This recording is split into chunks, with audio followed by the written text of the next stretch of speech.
Il est 8h30, heure de Jérusalem, 7h30, heure de Paris. C'est l'heure de la revue de la presse israélienne de ce jeudi matin, journée de Purim dans l'ensemble du monde juif et partout en Israël, à l'exception de Jérusalem. Et ce matin, nous reviendrons sur la fête de Purim, mais à la fin de cette revue de la presse, parce qu'il faut bien l'avouer, l'actualité continue à dominer, l'actualité électorale essentiellement. Et ce matin, la manchette du Israël Hayom se rapporte au bras de fer de plus en plus rude auquel se livrent Binyamin Netanyahou et Benny Gantz, les deux candidats au poste de Premier ministre lors des élections du 9 avril. Et la confrontation entre les deux hommes porte essentiellement sur deux dossiers. Gantz accuse Binyamin Netanyahou dans le dossier des sous-marins allemands et Netanyahou accuse Benny Gantz dans le dossier du téléphone portable piraté, de son téléphone portable piraté par les Iraniens. Et ce matin, le Israël Hayom titre: Binyamin Netanyahou s'adresse à Gantz. Qu'y a-t-il dans votre téléphone qui a été forcé? Dites-nous ce que les Iraniens savent sur vous. Et Gantz de répondre: l'affaire des sous-marins est une affaire de corruption pure. Nous allons réclamer l'ouverture d'une enquête policière dans ce dossier. Le Israël Hayom interview dans son édition de ce matin le juge Hanan Meltzer, qui est le président de la commission électorale centrale. Celui-ci déclare: je n'ai jamais vu au cours des 20 dernières années de campagne électorale aussi violente. Le juge déclare également dans cet entretien, qui sera publié dans son intégralité demain dans l'édition de Shabbat du Yediot du Israël Hayom: j'ai constaté que le public était très influencé par les sondages. C'est la raison pour laquelle j'ai décidé d'empêcher toute forme de manipulation à ce propos. Et justement, à propos des sondages, le dernier réalisé hier par la chaîne 12, la plus importante chaîne de télévision israélienne, fait état d'un nouveau rebondissement. Après avoir opéré une chute assez impressionnante ces derniers jours, le parti bleu-blanc se redresse et creuse à nouveau un certain écart avec le Likoud. Bleu-blanc obtiendrait, selon le sondage de la chaîne 12, 32 mandats contre 27 pour le Likoud. Donc, avec 5 mandats d'écart, les travaillistes obtiendraient 10 mandats. Au niveau des blocs, celui de la droite et des religieux resterait majoritaire, mais très légèrement. Et il accuserait une certaine baisse par rapport au sondage précédent. On explique sur la chaîne 12 ce changement de tendance par les entretiens télévisés accordé par Benny Gantz au cours des derniers jours sur l'ensemble des chaînes de télévision et même sur plusieurs sites d'information comme le site Ynet. Cette semaine, des interviews qui ont prouvé pour la première fois que le leader de Bleu-Blanc était capable de faire face aux questions des journalistes israéliens. Et justement, à propos de face à face, les quotidiens israéliens soulignent que dans l'entourage de Binyamin Netanyahou, on n'est pas opposé à un débat télévisé entre les deux candidats, Benny Gantz et Binyamin Netanyahou, au poste de Premier ministre.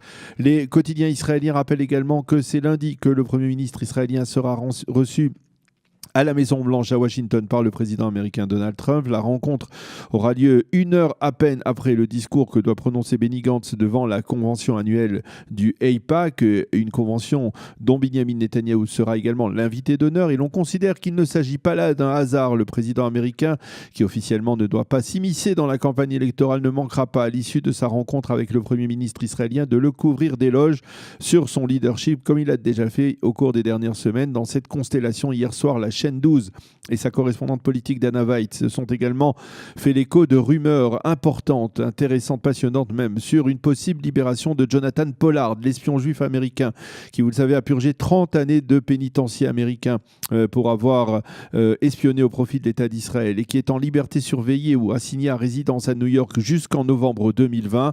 Selon la chaîne 12, Pollard et son épouse auraient été aperçus ces derniers jours par 2 fois au consulat général d'Israël à New York, qui délivre des visas d'Aliyah. Or, il est pour l'instant interdit à Jonathan Pollard de rentrer dans un consulat israélien. Il lui est interdit de faire son Aliyah et l'on estime qu'il n'aurait pas pris le risque d'enfreindre ces restrictions si ce n'était pas après avoir vérifié qu'il ne serait pas poursuivi. Et alors, certains observateurs ce matin estiment qu'il n'est pas impossible que Donald Trump ait donné quelque part le feu vert à l'Aliyah de Jonathan Pollard et que celui-ci puisse arriver en Israël avant même les élections, peut-être même dans l'avion qui ramènera Binyamin Netanyahou en Israël en milieu de semaine prochaine. On ose imaginer l'impact majeur et électorale essentiellement qu'un tel développement pourrait avoir. Donc, bien entendu, sur la campagne électorale, sans le moindre doute, cela pourrait renforcer le prestige de Binyamin Netanyahou. Le Maariv révèle ou confirme, selon ses sources, que le Premier ministre fait actuellement pression afin que le président américain libère Jonathan Pollard avant même les élections. À la présidence du Conseil à Jérusalem, on a déclaré que l'on restait engagé aux côtés de Jonathan Pollard, mais que l'on ne réagirait pas à ces dernières révélations. Mais le Maariv précise qu'à défaut de Pollard, le Premier ministre israélien pourrait revenir de Washington la semaine prochaine avec un autre cadeau américain dans ses bagages qui aurait lui aussi un impact électoral, la reconnaissance par les États-Unis de la souveraineté israélienne sur le plateau du Golan.